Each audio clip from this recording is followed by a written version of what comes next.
바로 시작하겠습니다. 먼저 원주 DB와 창원 LG의 경기를 분석해 보도록 하겠습니다. DB는 SK 원정에서 패하며 연승이 끝났지만 다음 일정에서 정관장을 잡고 1라운드 패배를 사록했습니다. 벤치 활약이 대단했는데 3점 슛 4개를 성공한 김영현을 비롯해 이용우와 김종규, 위디 등이 10득점 이상을 기록하며 로슨과 강상재를 지원했죠. 박찬희가 출전 엔트리에 들지 못할 정도로 선수단 구성에 강점이 있고 주전과 벤치의 조화가 대단합니다. LG는 커닝햄이 다시 허리 부상으로 빠진 SK전에서 경기 시작과 동시에 리드를 잡았고 후반을 압도하며 완승했습니다. 3점 슛 7개 중 6개를 백보드 슛으로 성공한 이재도가 25득점 6어시스트를 기록했고 머레이는 다시 한번 20개 이상의 리바운드를 잡아냈습니다. 양홍석이 4번으로 확실하게 자리를 잡았고 유기상과 구탕 등의 지원도 좋기에 DB를 추격 중입니다. 직전 경기 이후 충분히 휴식하고 나서는 홈경기이기에 로슨과 강상재, 알바노 등이 좋은 몸 상태로 출전할 수 있습니다. 박정현의 효용 가치가 떨어지고 양홍석이 4번으로 나서는 LG 상대로 높이의 우위도 확실하고요. DB가 추격자를 잡고 1위를 공고히 할 것입니다. DB의 승리를 봅니다. 다음은 서울 SK와 부산 KCC의 경기를 분석해 보도록 하겠습니다. SK는 주중 홈경기에서 LG에 패했습니다. 김선영이 에이징커브라는 말이 나올 정도로 부진했음에도 후반 살아가는 모습을 보였는데 원희가 상대 수비에 고전했고 백코트 생산력에서 밀렸습니다. 오재현이 10점을 해주긴 했지만 30분 이상을 소화한 양영준의 득점이 없었습니다. 최부경과 송창용을 비롯한 벤치 득점도 나와야 선두권 경쟁을 할 수 있죠. KCC는 목요일 홈경기에서 KT에 완패했습니다. 경기 도중 허웅의 짜증 섞인 플레이가 나왔고 선수들은 감독의 작전 지시를 제대로 듣지 않는 등 총체적 난국이었습니다. 알리제 존슨이 23득점 동반 더블더블을 했지만 수비적 문제는 여전했습니다. 이름값으로만은 원하는 결과를 얻지 못하는 모습입니다. 최준용과 허용, 송교창이 동시에 나서는 원정팀 라인업의 네임밸류가 대단하긴 하지만 수비 상황에서 백코트도 되지 않고 존슨으로는 원희의 골밑 침투를 제어하기 어렵습니다. 김선영 상대로 최준용이 투쟁심을 끌어올리겠지만 승리는 SK가 가져갈 것이고요.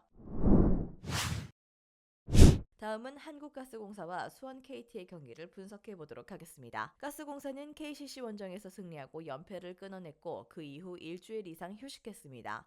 강력 대행 선임과 힉스의 부상으로 인한 외인 교체 등 사건 사고가 끊이지 않으며 초반 리그에 집중하기 어려운 분위기였는데 반등할 기회를 잡았습니다. 알바노와 구탕 등 다른 필리핀 선수들에 비해 다소 가려져 있던 벨란겔이 확실하게 살아났고 이대헌도 스코어로서 역할을 해줬습니다. 단 김낙현이 다시 부상을 당하며 정상 컨디션이 아닌 건 아쉽죠. KT는 확실한 상수 역할을 한 베스와 허운 콤비를 앞세워 KCC를 원정에서 완파했습니다. 이름값에서는 뒤지는 경기였지만 조직력으로 상대를 제압했죠. 베스는 존슨의 수비를 폭격하며 30득점 이상을 기록했고 허훈은 적극적인 컷신으로 골밑 득점에서 나섰습니다. 문성곤이 몸 상태를 끌어올려 수비로 팀에 기여하기에 연승을 이어가고 있죠. 가스공사가 벨란겔을 앞세워 어느 정도 최근 흐름이 좋은 건 사실입니다. 그러나 이 경기에서 벨란겔은 정성우의 대인 방어 외에도 문성곤의 도움 수비를 만나야 하죠.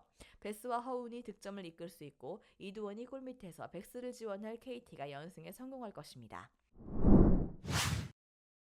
마지막으로 WKBL 신한은행과 BNK썸의 경기를 분석해 보도록 하겠습니다. 신한은행은 주중 경기에서 KB에 완패했습니다. 전반 이미 30점 차 정도로 밀리며 승기를 내줬고 후반 어떤 변수를 만들어내지 못했는데 변소정의 시즌 아웃으로 인해 중용되는 이다연이 10점을 해냈지만 김소니아가 상대 수비의 공격 본능을 보여주지 못했고 백코트 부진이 길어지고 있습니다. 썸은 예상을 깨고 삼성생명에 승리했습니다. 김한별이 부상으로 빠진 경기였기에 고전이 예상됐는데 박정은이 185cm 장신 빅맨인 박성진을 진한과 함께 더블 포스트로 내세워 배혜윤의 공격을 막아냈고 안혜지가 결승 레이업을 올렸습니다. 특히 종료 3초 전 결정적인 스틸까지 해낸 안혜지와 함께 이소희도 살아나는 모습을 보였기에 앞으로 반등을 노릴 만하죠. 신한은 김지영과 이경은 등 베테랑 백코트가 득점과 리딩 모두 부진하기에 반등의 기미로 보이지 않습니다. 구나단 감독의 능력이 있긴 하지만 선수 간의 부상자가 많고 백코트 부진을 극복하기 어렵습니다.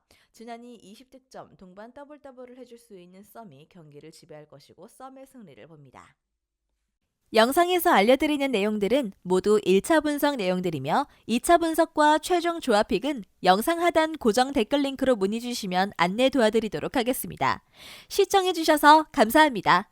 아직도 혼자 분석하고 계신가요? 이슬TV 스포츠 정보방에서는 실시간 스포츠 커넥션을 통한 소통하는 관리 시스템으로 확실한 수익을 전해드리고 있습니다.